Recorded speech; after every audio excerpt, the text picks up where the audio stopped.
Hi, everybody. I'm Sonni, and this is We Gotta Talk, a live weekly digital talk show and podcast where we like to dig deep.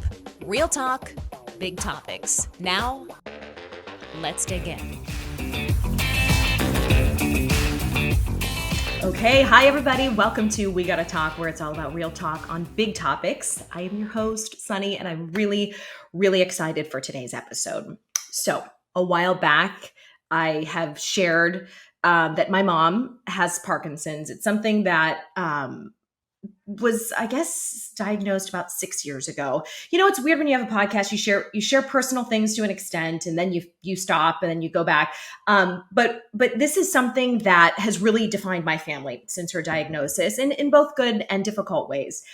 Today's interview kind of dovetails with my personal life in that way, and in an unexpected way. It actually combines my love of beauty with that story that not only my mom lives, but many Americans live with that disease. So I have on the founder of a beauty line called Guide Beauty, who is doing amazing things in the beauty space. You know, here we love to talk about skincare, makeup, the fun and frivolous things that make life a little more tolerable when we're digging into deep and serious and difficult things. We like to distract ourselves with the fun things as well. So my guest today is the founder of Guide Beauty. Her name is Terri Bryant. She spent years working as a makeup artist with world-renowned prestige brands. She did the makeup of countless celebrities and enjoyed a very fancy, fun, sparkling career. At the height of her career, she started to experience a loss of dexterity in her hands and was diagnosed with Parkinson's. But she did not let that change her career trajectory. She was taking the knowledge she had from working for years as a makeup artist, all the skills she gained, and she teamed up with actress Selma Blair to launch this beauty line, which I have it all spread before me. If you're watching this on video, you're going to see some really cool products and tools. And she put all the knowledge and personal experience and love of makeup into this line, which is for people of all abilities. I'm going to bring Terri on now, and we're going to talk more about the brand and also her personal journey, which really inspired the creation of this brand. Terri, we just found out we're neighbors. So that's cool. Such a small world. Hi, I was neighbor. like, you're like literally 10 minutes from me. It never happens. Yeah, right? Uh, It's so funny that we're doing it like this next time I know. I said you in should be person. in my office right now, sitting in Right? my comfy chair, talking to me. Thank you for coming on. I know Oh, that you have been interviewed by some big media outlets and podcasts and brands, but I'm really grateful you spent a few minutes with me. Your story and your products are amazing. So thank thank you. you. Oh, my pleasure. Thank you for having me on. I love doing this. It's awesome. Tell us a little bit about your career. We just announced a second ago that you're working with a really well-known actress for Guide Beauty. You teamed up with Selma Blair, who is well known. And you work together both creatively and on the business side to launch Guide Beauty. And the story behind this is it's just amazing. So tell us what you were doing for the first portion of your career when you were working in New York and not my neighbor in Florida, and what led to the creation of this amazing line. Yeah, sure. So, I've been in this industry, in beauty industry, for well over 25 years. I knew early on that I wanted to be a makeup artist. I was going to school in Syracuse for elementary and special education, working behind a Chanel counter, and at some point was sent to a training, left that training going, oh, well, wait, now I want to do this too. This is great. And decided to sort of run parallel paths. As soon as I graduated, I moved to New York because at the time, there was no LA world of beauty. It was all in New York, and knocked on doors until somebody would give me a chance.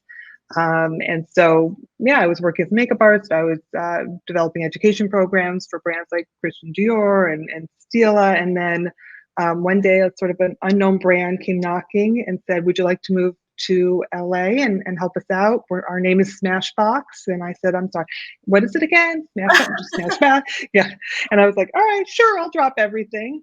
And I moved to LA, and obviously we know the story of Smashbox, but it was a great experience because I'd come from a world where it was very corporate and big, especially in the education. When I was doing the makeup, then it was, whatever it was, Fashion Week or on set for a photo shoot.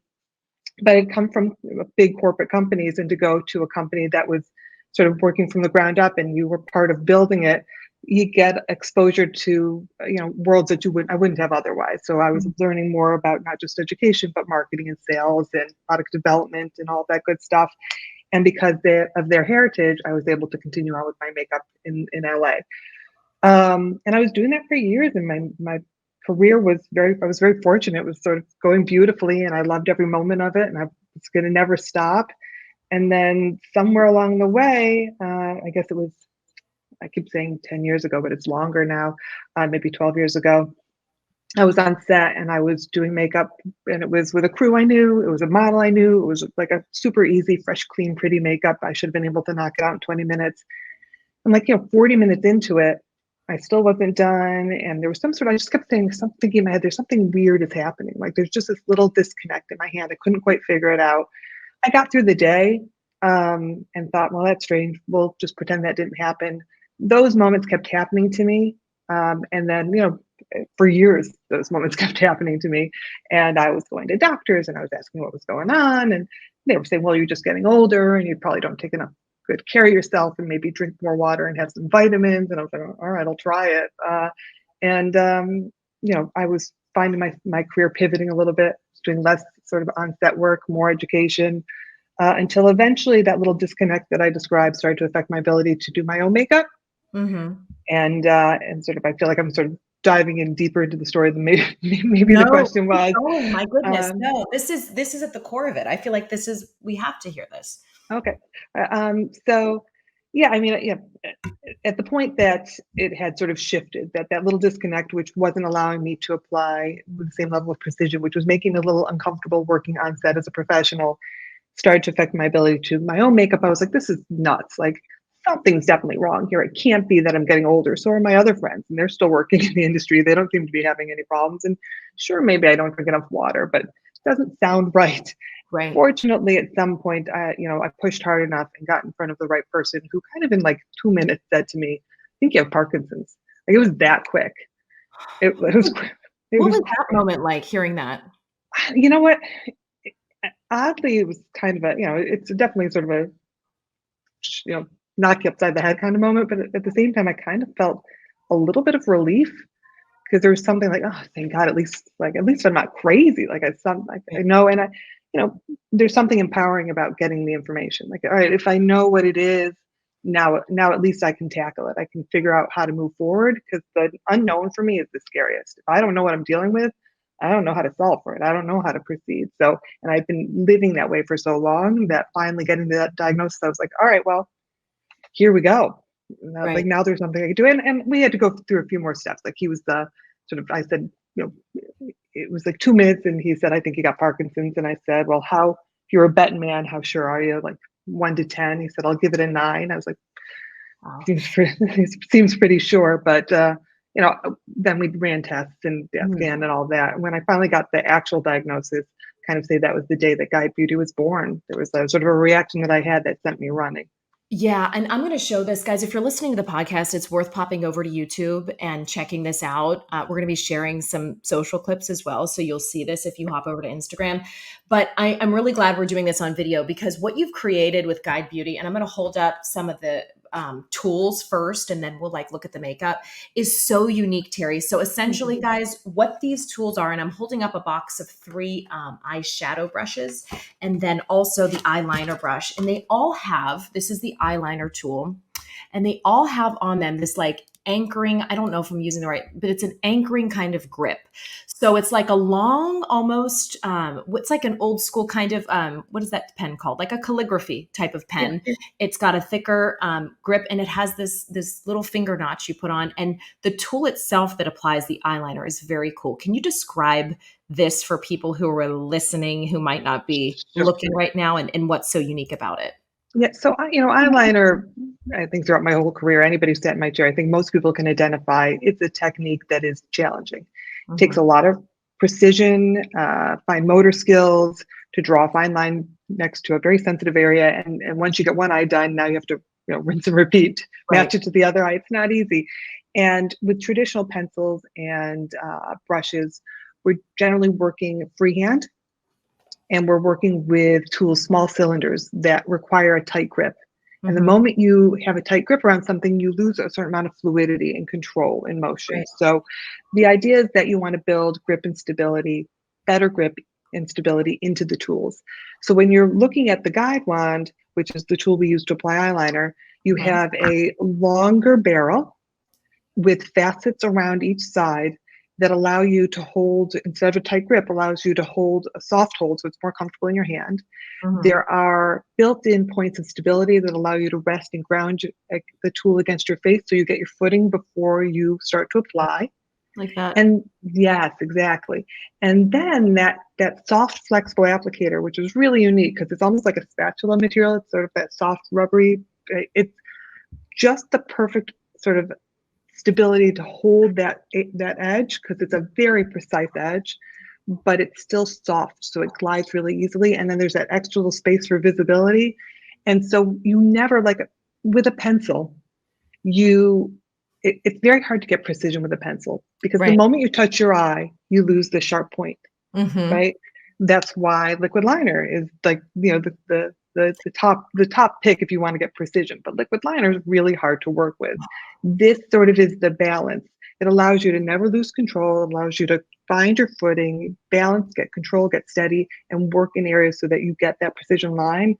Um, and it's interesting because you can put sort of almost anything anywhere you want precision. So not just eyeliner, but you can build in hairs into your brow. You can use it as a lip liner because you Mm-hmm. never lose that precision edge on that tool. Yeah, you can just clean this off and use whatever sort of cream-based product you want, Yeah. or even like a softer pencil, I would Yeah, imagine. absolutely. Um, I told you, and I said in the intro, this came across a PR group that I'm on, like a PR wire, and my mom, who is, I wouldn't say she's like a beauty junkie, but she was the woman who was always dolled up growing up. She liked her makeup, she liked her fashion. And that was one of the first things she said. So she was diagnosed, like I said, it must be about 6 or 7 years ago. And we just had the conversation within the past several weeks when I got that email. And she said, Sonny, I just cannot apply my black liner anymore.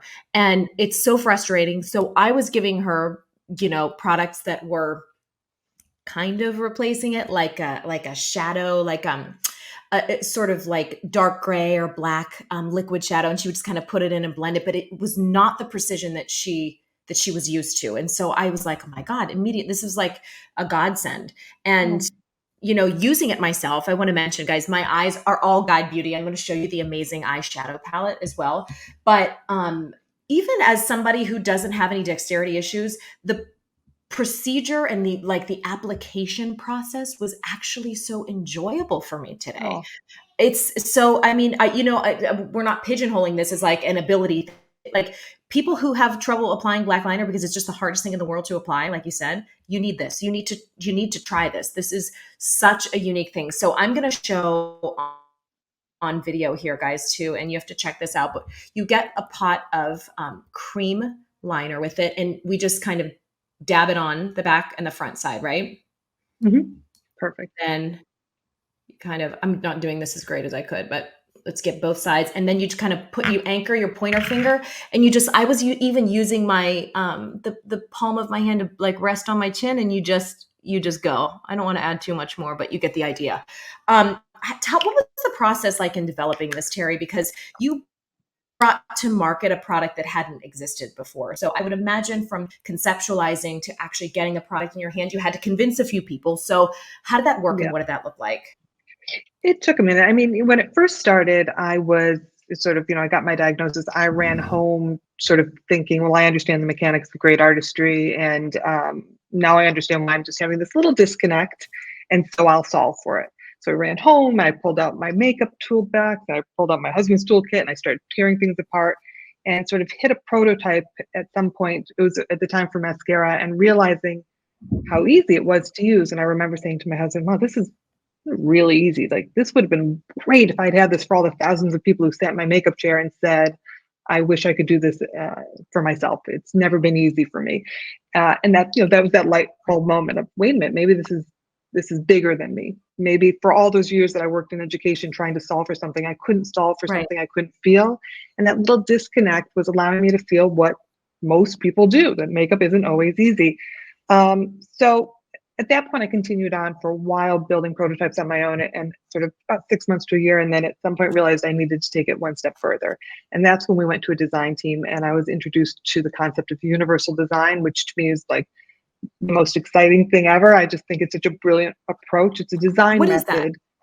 So universal design and inclusive design, those are sort of sister design methods that kind of very often work well hand in hand. But it's a design method and the outcome is greater accessibility. But it's built on the premise that when you bring everybody into the design process, when you factor in for those who have what's considered a greater need, not only do you allow somebody who may have not been able to play in your world any other way to all of a sudden join in, but you actually make it easier for those who are already there. So, we're sort of surrounded by universal design and inclusive design.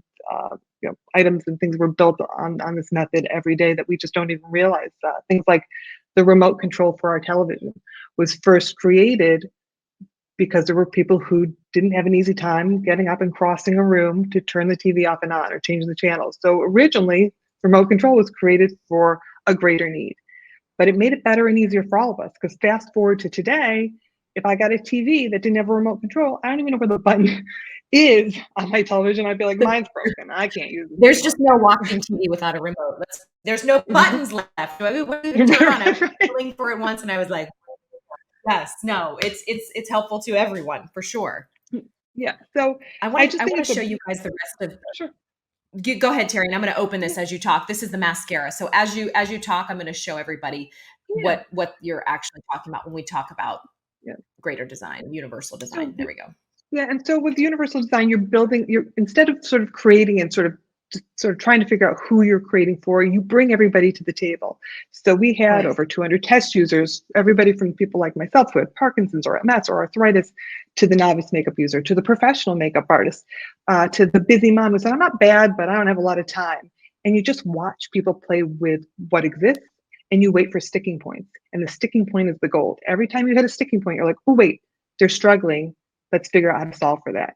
And it's highly iterative and you go over it again and again and again till you get to the tool that we got to today. And then you just keep, it's always a work in progress.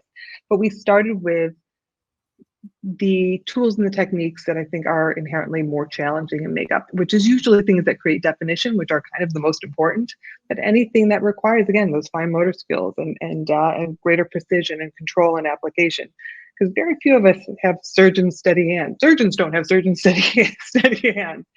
So it just seemed like the right place to start, which is the mascara, which has the guide ring, which again, I think what we discovered is in that design process, the two most important factors, human factors we could solve for was grip and stability. So you can see with the ring in between your fingers, there's no more dropping. And it No. also frees up the hand so you can, and you did it intuitively, right? Like Right. when you're fully capable, you will try to create workarounds for objects that may have not been designed as well as they could.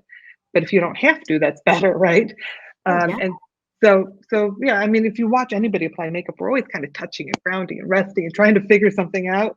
Mhm. Let's build it into the tool. Let the tool be the extension. Let it be the bridge between your hand and what you're looking to do and the application technique you want to apply. I love it so much. I'm holding up now two of the three eyeshadow brushes as well. I found these to be incredibly easy to use as well. And based on the type of eye that I do, it was exactly what I needed to know more. You have like a fluffier one here. You have a more densely packed one. I use this in my crease. And then you have one that's kind of like not a pencil point, but it's a rounded edge kind of, and it's super densely packed. And I kind of use that to blend a little of the dark shadow from the palette Yeah. over top of the black liner. The palette itself is gorgeous too. I just have to hold this up. This is just amazing.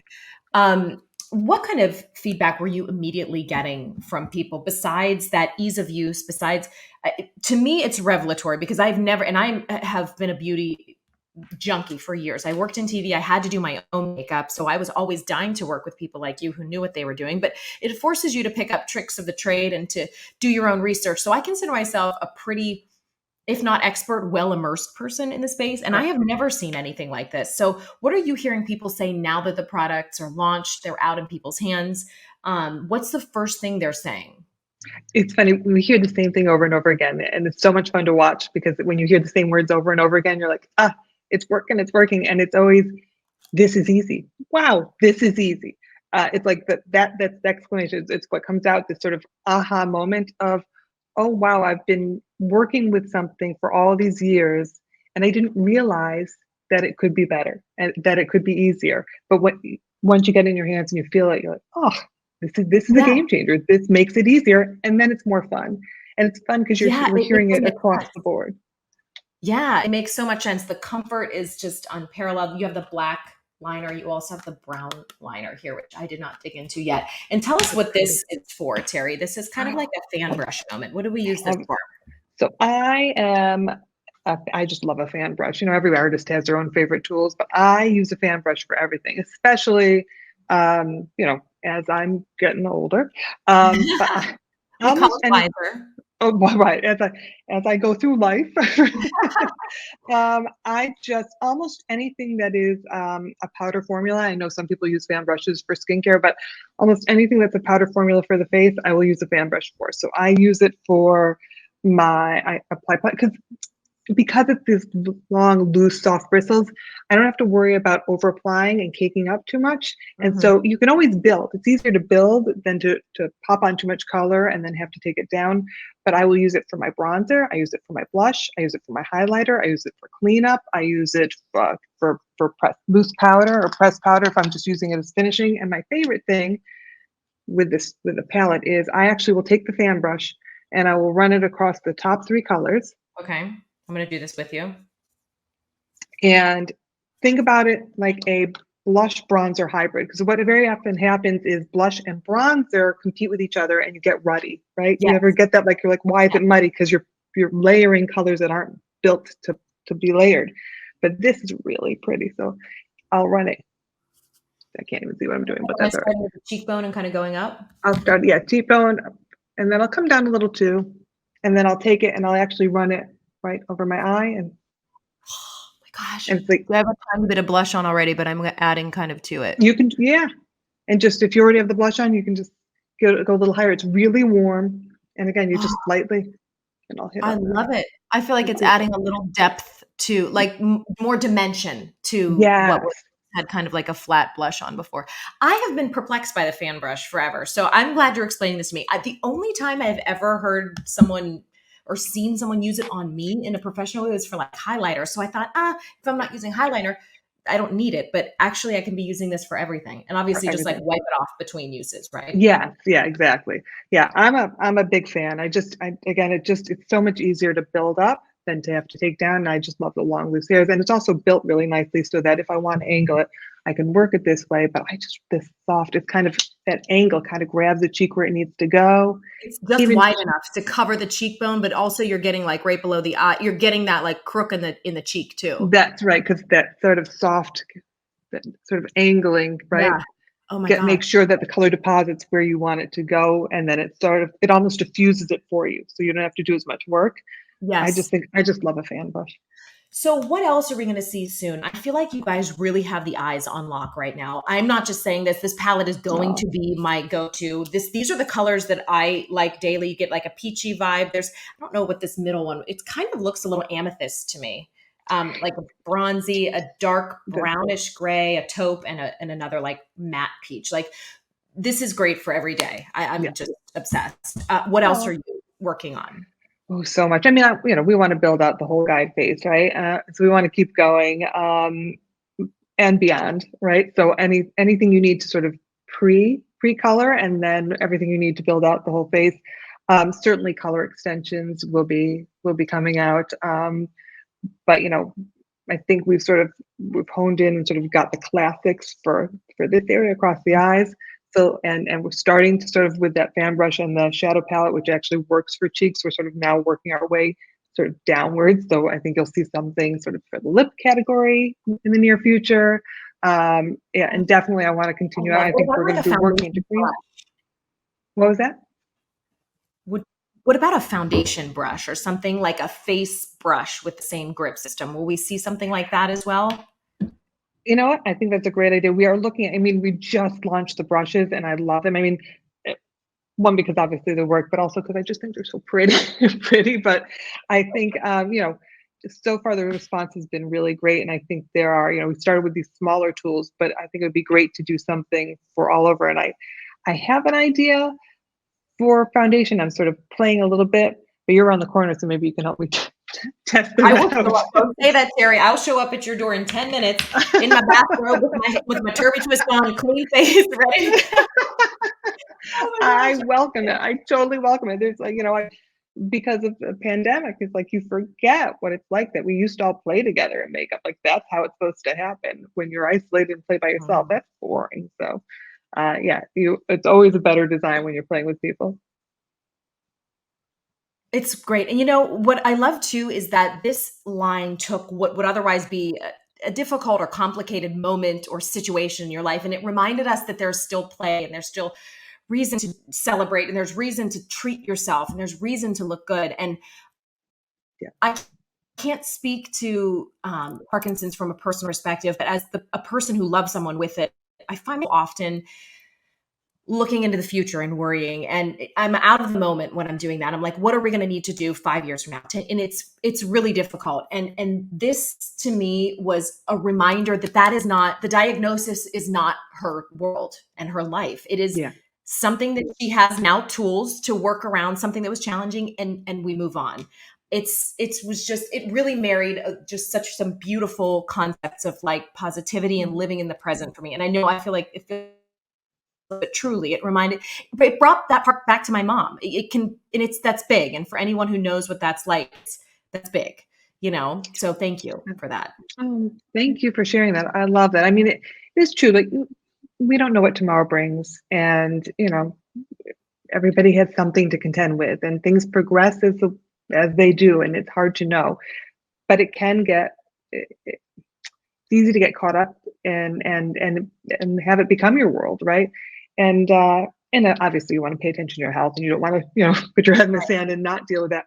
But Right. for me personally, makeup artistry, was more than just my career and my livelihood.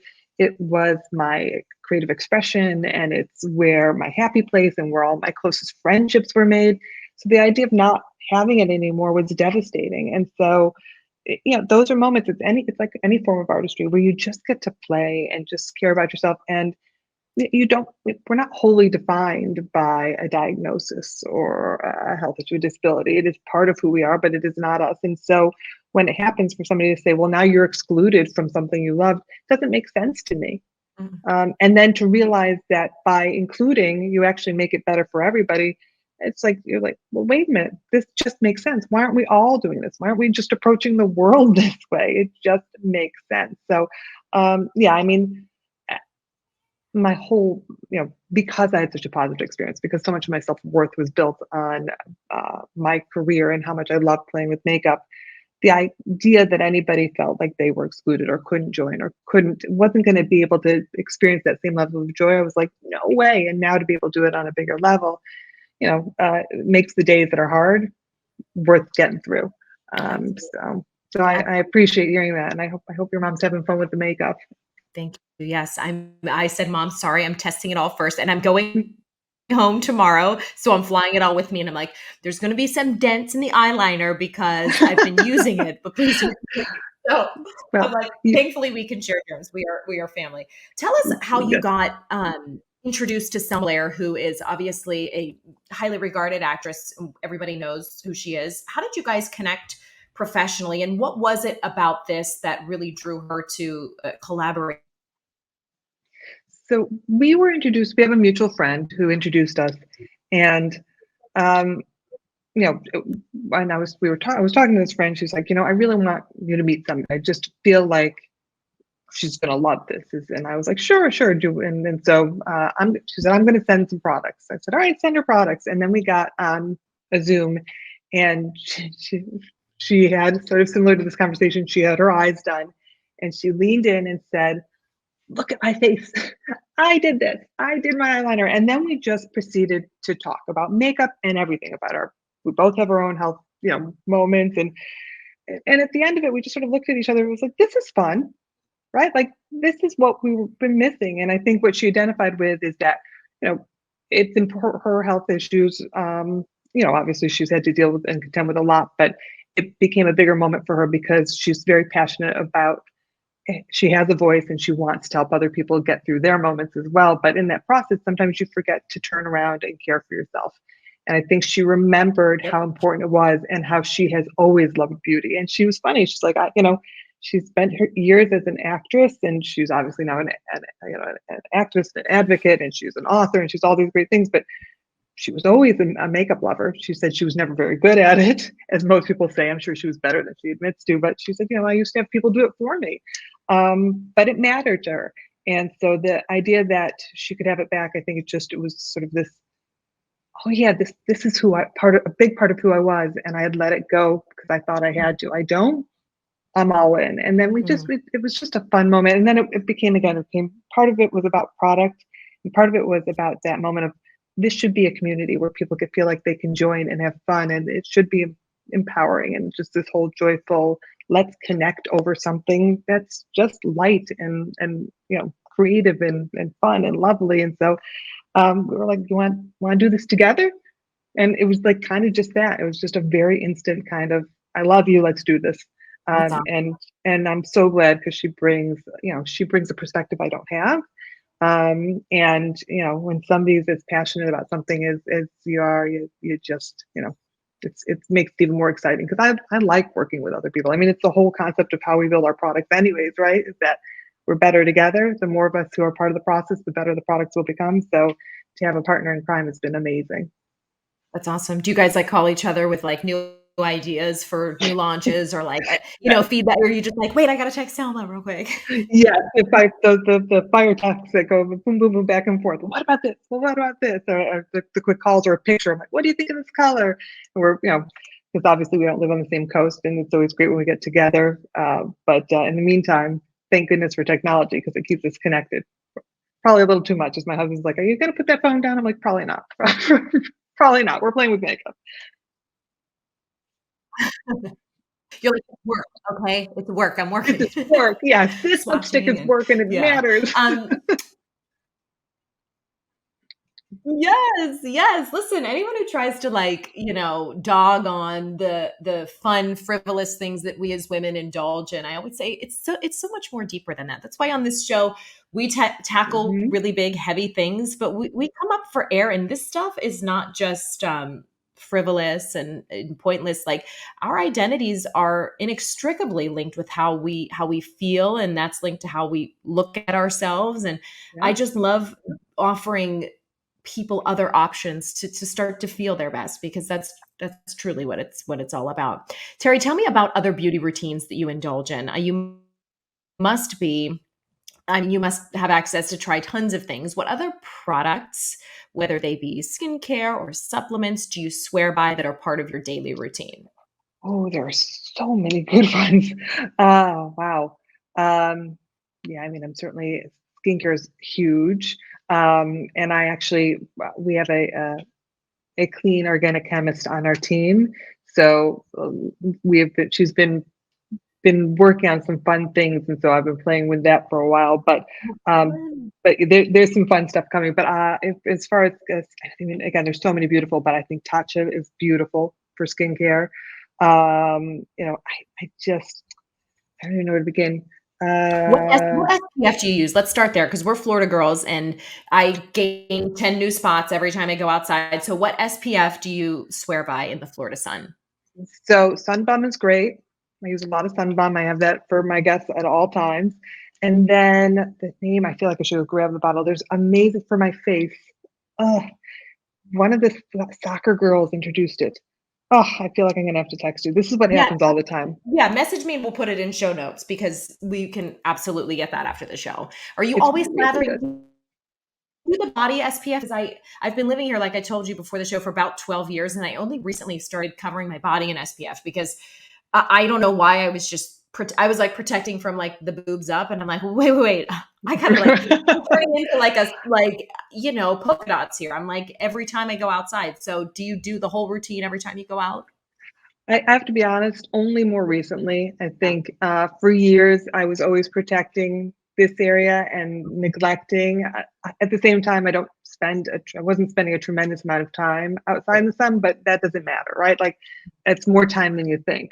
Every time even just driving. I mean, I used to work with somebody who, I mean, this was years ago before anybody cared. Back in the day when we would be like, have those, what were those sort of metal folded things, and we put like, we put the oils and be like, just damage me. Yeah, she would Yes. had Oh my God. driving gloves, and she would always put the driving gloves on. And I remember thinking, I mean, at the time I was like in my 20s, and I was like, that is the weirdest thing I've ever. What are you doing? And now see her today, I'm like, her hands look amazing. I'm like, I should have done the gloves. I should have That's done those funny. gloves. I do Yeah, leave like an SPF stick in my car and I just rub it on the back of my hands because, I mean, it's relentless where we live. This is not it northern is. sun. This is like tropical kind of Yeah, stuff. So, that's yeah, important. And I've invested in a lot more hats these days too. Nice big wide brim. I love a good hat. My I love head's it. kind of large, so it's hard to find one that fits. But when I find one, I love a good hat. And you know what else I started doing too? This is kind of like, this is boring. I'm sure my 20-year-old self would gag, but I wear rash guards now. I wear long sleeves in the sun. It's I mean, smart. oh, yes, I'm just like, I'm not even gonna mess with it. I know the SPF comes off, I have to reapply it. So me, all of my children have sun shirts and long sleeve suits, and I feel like the boring mom, but I'm like, listen, I have a boy and two girls. Even my son, this morning he was going to his friend's house, and I was like, come here, let me put this super goop on your face, and he was like, stop it. I'm like, buddy, you have no idea. Like, it's gonna be I years. equated I actually equate that to like the opposite of when I lived in Western New York, and my friends who have kids, like, it's like Halloween, and they're putting jackets over their Halloween costumes. Like, Mom, stop it, you're ruining it. Here Yep. in Florida, it's the sunscreen. Stop it, you're ruining it. We're like, no, we're Uh, saving your skin. Yeah, they Right. don't And even know. and My girls don't even know what's coming for them. I started to like before school drop off, I just like quickly rub sunblock on their face. They're like, "What are you doing?" I'm like, "Don't worry, your later self will thank you."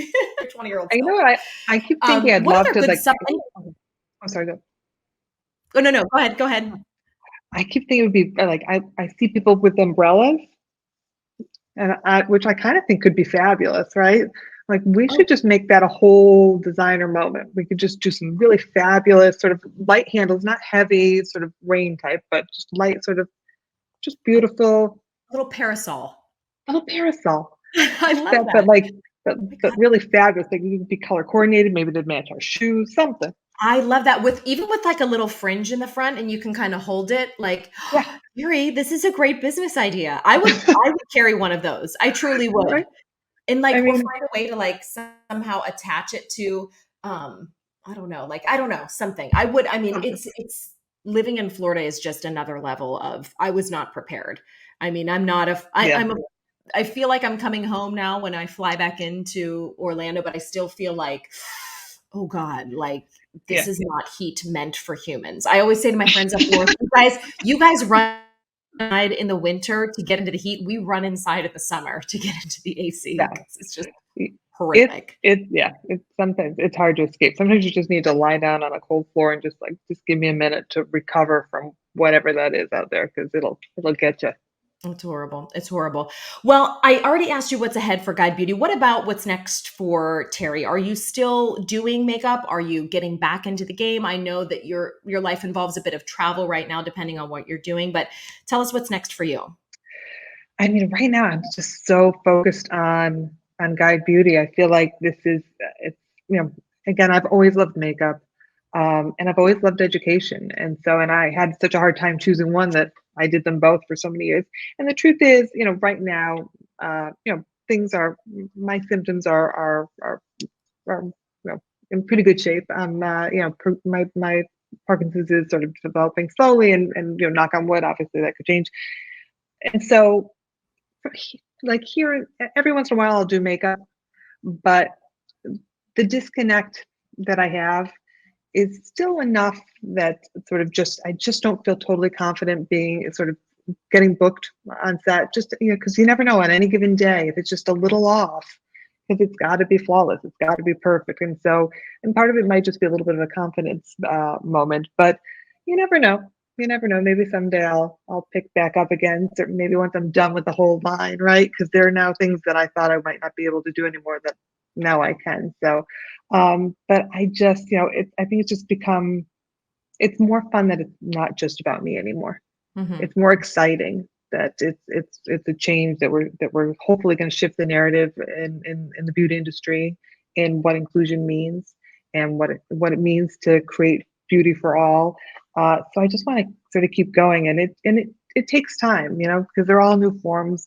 They're all, they're it hasn't been done, so everything just takes a minute. So I think I'm just all in. I love it. Well, I am truly honored that you took time to talk with me today, explain the story behind the brand and what's next. Guys, you have to check out guidebeauty.com, and I'm going to put together some fun videos on Instagram too, and I love hopefully it. get the opportunity to show everybody kind of how these products work and what makes them special. I don't say this often, but I do think you have come up with a truly revolutionary moment and product here. So Thank you. congratulations to you, and I Thank wish you you all so the much. best. Well, Thank I you, Terry. appreciate it. Yeah, and tell us quickly before I let you go too. Obviously, we mentioned the site, but where can we find you on social, and what can we expect if Yeah. we pop in there? Do you like to hop on your Instagram once in a while and do a tutorial? Like what's what? Absolutely. Yeah. Come see us at Guy Beauty Cosmetics for Instagram. We do like to pop in and we also like to hear from you, whether it's there or even just our customer service, which is here for you at guidebeauty.com. It's Guide Beauty because the products guide you, but as an education, specialist, we want to be here to guide each other. And so, um, yeah, this is all sort of new and fun, and we're playing together. So reach out. But yeah, I feel like on the website, certainly, it's a great place to shop and look around, but really feel like the community happens on social. So Yeah, I think it's a great place to start. And actually, awesome. Selma just did a great reel. If you want to check it out, she's like, yeah, it's really, she just shows the fun of what it feels like to just like pick it up and make a little wing. And so if you want to check it out, I think that just popped on the other day. Awesome. Absolutely. Terry, thank you again so much. We appreciate your time.